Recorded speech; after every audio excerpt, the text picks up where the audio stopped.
I'd been at Emberlight Foundation for 9 years, 10, if you count the months they didn't pay me while I waited for a grant cycle to renew.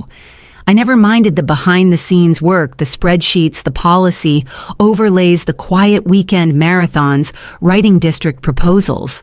I liked knowing that what I built worked even if no one clapped when it did. I wasn't there for applause. I was there for outcomes. The quarterly review had just wrapped another one where my name was tucked neatly into a list of key contributors with no eye contact from leadership. I was used to that. What I wasn't used to was the message from Celeste in my inbox 5 minutes later. Can you swing by my office for a quick sync? Her office was overly curated, always scented like jasmine and stress. I stepped in and sat across from her desk, crossing my legs like it mattered. Celeste smiled tight, managerial. Marin, she began first, I want to say how much we value everything you've done this quarter. That was the moment I knew. She went on, words polished to a dull sheen. Your budgetary foresight really helped keep the Western Initiative afloat. The board noticed. I noticed. I waited. And with the strategic partnerships role opening up, we've decided to move LILA into that position. She said it like a compliment, like I should feel proud of LILA's rapid rise, 18 months in no budget experience, and a calendar full of vibe alignment sessions. I nodded once. Understood. Celeste blinked like she'd expected a question or maybe a protest. I gave her neither. What could I say that the systems she praised had been mine, that LILA still couldn't tell the difference between a 990 form and a balance sheet? Instead, I said, thanks for letting me know. She offered some empty invitation to mentor LILA in the coming months. I stood, shook her hand, and left the office without a single piece of paper in my hand, but with one forming in my mind. By the time I reached my desk, the fire inside me had already settled into something steadier. Not anger, calculation. LILA got new business cards by Monday. She passed them around like confetti at a startup launch, the kind with a lowercase logo and italicized title, Director of Strategic Partnerships. I watched her float from desk to desk in chunky heels and curated excitement, a latte in one hand and a digital productivity book in the other. She greeted people like she was hosting a brunch, not leading national funding strategy. That week, she kicked off something called Culture Calibration Circles. The invite said mandatory optional, which meant everyone showed up with coffee and carefully neutral expressions. LILA opened with a slide deck titled The Heart of Impact, Redesigning Relationships in Purpose-Driven Spaces. Somewhere around the 6th slide, she compared donor engagement to vibrational alignment. I tuned out after that. By Wednesday, I noticed the language in the internal memos. Shifting phrases I'd used in proposals were being reworded, filtered through LILA's glossy tone. Decentralized budget engagement was her term for the same outreach system I designed last year to streamline funding requests. Field synergy nodes meant the partner school liaisons I personally trained. She'd taken the framework and papered it in neon jargon. I didn't speak up, not because I was scared, but because I didn't need to. I still had the original drafts, time-stamped, versioned, tracked. I started sorting them project by project, initiative by region, outcome by fiscal year. I didn't do it with bitterness. I did it like I'd always done everything else thoroughly. The whispers in the break room grew louder. A donor backed out of a pilot. An email got sent twice with contradictory numbers. One of our regional consultants asked me quietly if I was still overseeing the grant flow logic. I told him no. Then I watched the discomfort settle into his face like bad weather. At night, I reviewed old correspondence, attached notes, tagged key messages. I created a folder called Continuity Assets, not for revenge, but for reference. Because if the day came when truth needed structure, I didn't want to rely on memory. By Friday, I had everything I needed in one place, documents, frameworks, and one final letter sealed, but not yet delivered. 2 weeks passed. LILA settled into her role with more enthusiasm than understanding stacking initiatives like mismatched furniture. Meetings ballooned into performances, all sparkle and zero structure. I attended exactly as often as protocol required, offering nothing, absorbing everything. The weight of what I knew had grown dense. It was time. I sent a short message to Celeste that morning, would appreciate a quick one-on-one this afternoon. Her assistant replied with a slot at 3:15. That suited me. I walked into her office carrying a manila envelope and a slim navy folder. Celeste stood when I entered, gesturing toward the same chair where she'd offered me platitudes and disappointment 2 weeks ago. I didn't sit. "Thanks for making time," I said. She smiled politely. "Of course. I wanted to let you know I'll be stepping down." I placed the envelope on her desk. "That's my formal resignation." Her brow lifted just slightly. "I see. And attached is a summary of concerns I believe the board should be aware of." I continued, nodding toward the folder beneath. "Misuse of designated funds, inconsistencies in reporting metrics, and at least one instance of donor redirection without consent." Celeste didn't speak. She picked up the envelope, opened it slowly, and scanned the top page. Her fingers paused over the list of line items, the audit trail notes, the flagged transactions, cross-referenced with original agreements. I stayed quiet. The silence felt clean. "I'm giving 2 weeks," I said after a moment.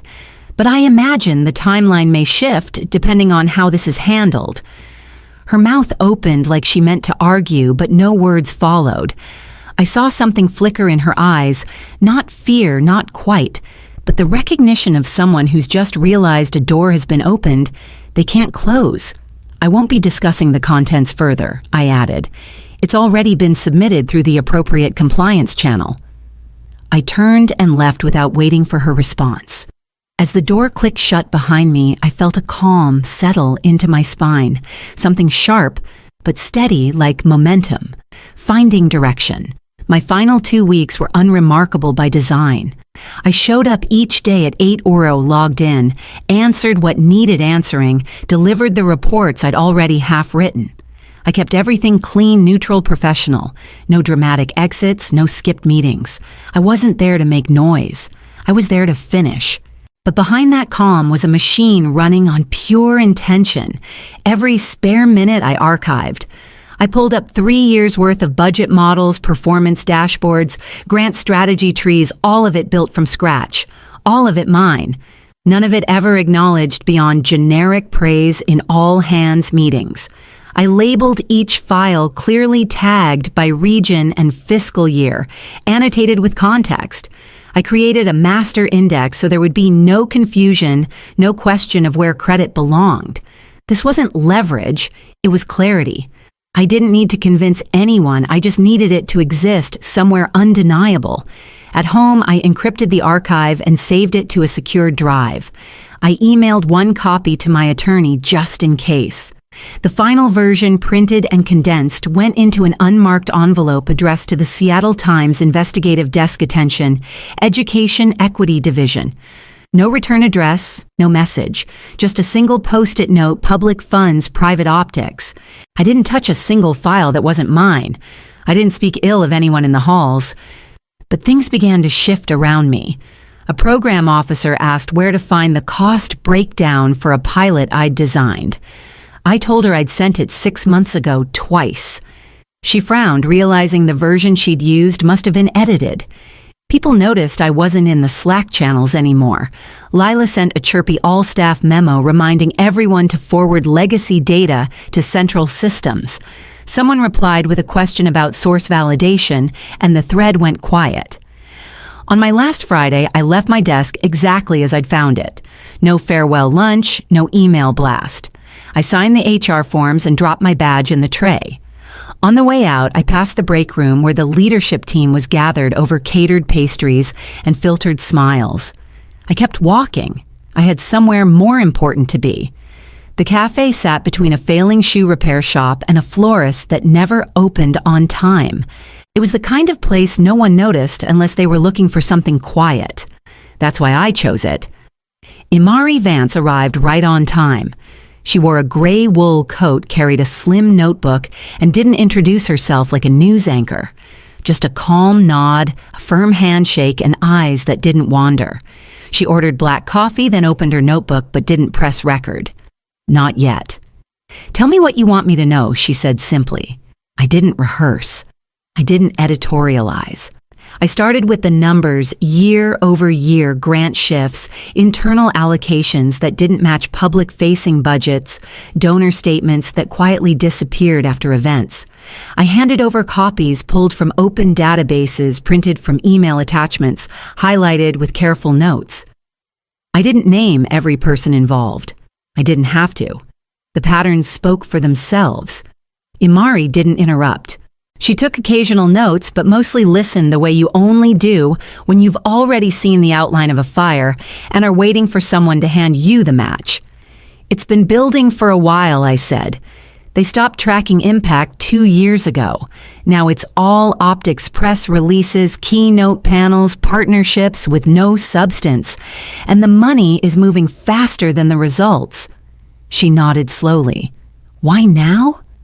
"Because they gambled that I'd stay quiet, and because no one else gets to carry the blame when this house of cards collapses." She didn't ask how I felt. She asked for timelines, audit trails, names of the programs most affected. I gave her what I had, just enough to verify, just enough to open a door wider. "I'm not looking for revenge," I said at the end. "I'm looking for accountability." Imari closed her notebook gently. "You've just given us enough to demand it." Outside, the sky had turned that soft gray Seattle does so well, quiet, still, full of weather that's never quite rain. I stepped out without saying goodbye. We both understood the rest didn't need words. The next step would speak loud enough. 3 weeks after I walked out of Emberlight for the last time, the article landed.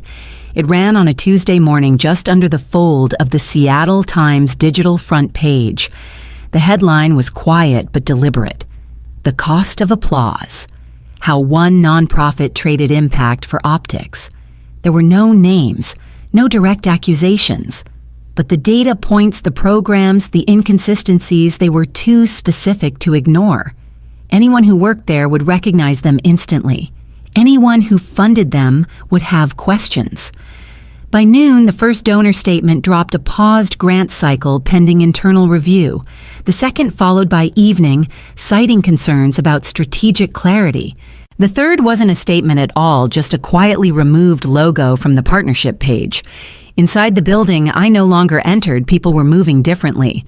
A former colleague forwarded me a screenshot an emergency all-staff meeting scheduled under the subject line, "Recentering Mission Amid Misinformation." The irony wasn't lost on me. LILA tried to lead a Zoom Q&A the next day. I didn't watch it, but the messages I got afterward painted a clear enough picture. She froze midway through a sentence, couldn't explain how one program's outcomes had vanished from the last quarterly brief. Someone asked about the impact algorithms she mentioned in a podcast interview. Apparently, she changed the subject. Celeste, for her part, went radio silent. The woman who once posted weekly reflections on leadership growth hadn't published anything in 10 days. Emberlight's LinkedIn shut off comments altogether. By the end of the week, one staffer posted anonymously on an internal forum asking if any actual impact metrics had been reviewed since March. No one responded. I didn't smile. I didn't celebrate. But there was a quiet hum beneath everything, like something beginning to unravel. Not out of spite, not from sabotage, but from the weight of a truth that had been ignored too long. At home, I refreshed the article once before closing the tab. It was out there now. That meant I could finally turn my full attention forward towards something I was finally free to build. I called it Quell Metrics because I didn't want my name to be the brand. I wanted the work to speak. A small LLC, a modest website, a single-page services overview written in plain language. No hero banners, no visionary mission statements, just a clean portfolio and a quiet promise systems that work, not systems that impress. The first contract came in through a referral. I hadn't expected a district grant coordinator I'd trained years ago, now heading a literacy coalition in Yakima. She didn't ask for a pitch. She asked if I had time. I did. The second came from a nonprofit in rural Nevada, serving reservation schools with no consistent funding cycle. Their director told me they'd seen my frameworks passed around in PDF form, stripped of logos, but intact in logic. "We didn't know who wrote them," she said. "But we followed your numbers before we knew your name." The third was a surprise. A startup foundation with a clean mission and a ragged back end. They wanted help getting their reporting structure clean before accepting national attention. "We don't want to become another Emberlight," they said. I didn't ask how they knew. I worked from the guest room in my house, now converted into a clean, quiet office with matte walls and a view of the back garden. I didn't hang any certificates. I didn't need to. There was something deeply grounding about building without translation, no leadership politics to navigate, no performative check-ins, just strategy, structure, results. I kept my hours steady. No more 11 p.m. reforecasts or Sunday grant rewrites. And yet somehow I did more. Every model I designed solved a real problem. Every call I took led to something that actually moved. I didn't have to shout to be heard. The people who needed to listen already were. I had no interest in scaling fast, no illusions of becoming a thought leader. I just wanted to build what worked. And in the quiet rhythm of honest work, I began to realize I hadn't lost anything at Emberlight. I'd only been waiting to be free of it. The headlines didn't surprise me anymore. One by one, they trickled out short, factual, clinical. A former project partner filed suit for breach of grant terms. 2 major funders issued statements distancing themselves from past oversight frameworks. The Emberlight board, under mounting pressure, accepted Celeste's resignation. The language was polite. The timing was not. LILA's exit came a few days later, buried in a press release about realigning internal energy and external expectations. The phrase, stress-related issues, appeared halfway through. No one shared the announcement internally. It simply happened, and her name disappeared from the staff directory by the end of the week. The email from Celeste came late on a Thursday night. Subject line, apology. Her address wasn't the work one. It came from a personal account, the kind with a generic Gmail domain and no signature banner. I almost deleted it unread, but curiosity got the better of me. It wasn't long. 5 paragraphs, measured but not defensive. She admitted to ignoring warning signs, to prioritizing presentational clarity over operational truth. She wrote that the foundation's collapse had begun long before the article, that my resignation had simply accelerated what they were too slow to confront. She ended with, "You were right to walk away. I was wrong to assume you wouldn't." I read it twice. Not because I needed the words, but because I wanted to be sure I hadn't misread the tone. It wasn't groveling. It wasn't strategic. It felt like someone trying to let go of their own noise. I replied a few hours later. No flourishes, no coldness. "Thank you for the clarity. I wish you steadiness in your next chapter." That was it. No anger, no vindication. Just a closed tab, and then back to the metrics dashboard I'd been reviewing for a new client. The work didn't stop. It didn't even pause. Somewhere out there, an old structure was collapsing in silence. But in my corner of the world, something else was unfolding. Something steady. Something built to last. It came on a Monday morning, nestled between a reminder to update my quarterly client summaries and a shipping confirmation for printer paper. The sender's name wasn't familiar, but the domain caught my eye, an education innovation fund I'd followed quietly for years. I opened the email with half my attention, expecting a newsletter or an invite to a webinar. Instead, it was a proposal.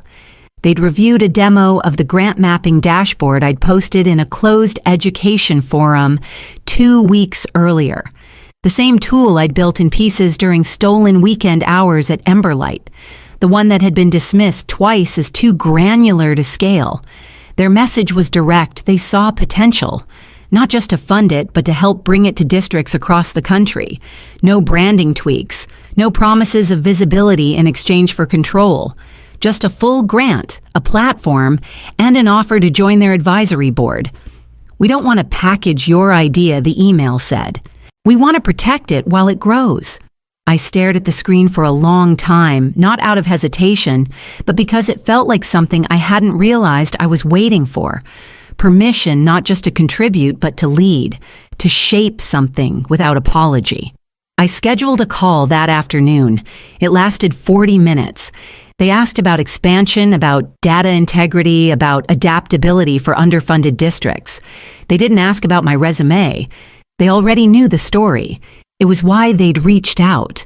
By the end of the week, I signed the agreement.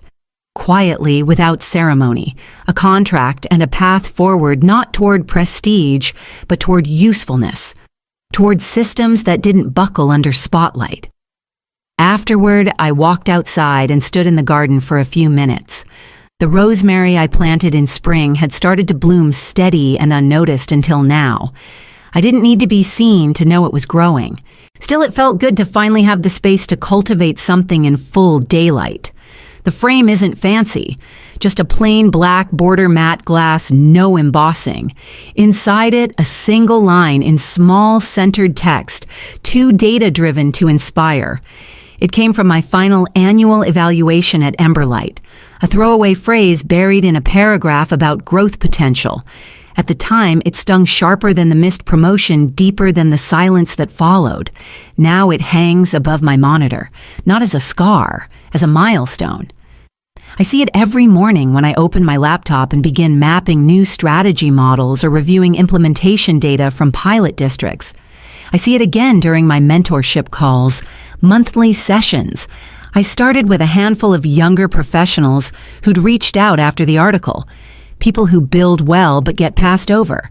People who get told they're too detailed, too intense, too focused on process. We talk about infrastructure. We talk about boundaries. But mostly we talk about value, the kind that doesn't trend, but holds things together when everyone else is chasing headlines. I always end the sessions with the same question. Whose system are you building and why not your own? Some of them nod right away. Some just blink, letting the question settle. But all of them understand what I mean. You can give your talent away forever to people who don't see it, or you can build with intention, even if it's quiet at first. The dashboard I once made in the margins of other people's plans is now active in 7 districts. The Innovation Fund calls it a cornerstone. I still just call it functional. What matters isn't how many people know I made it. What matters is that it works. Sometimes I still get emails from people in that old world. Not apologies, just breadcrumbs of realization. A forwarded policy I wrote. A tool someone said was missing. I don't reply. I don't need to.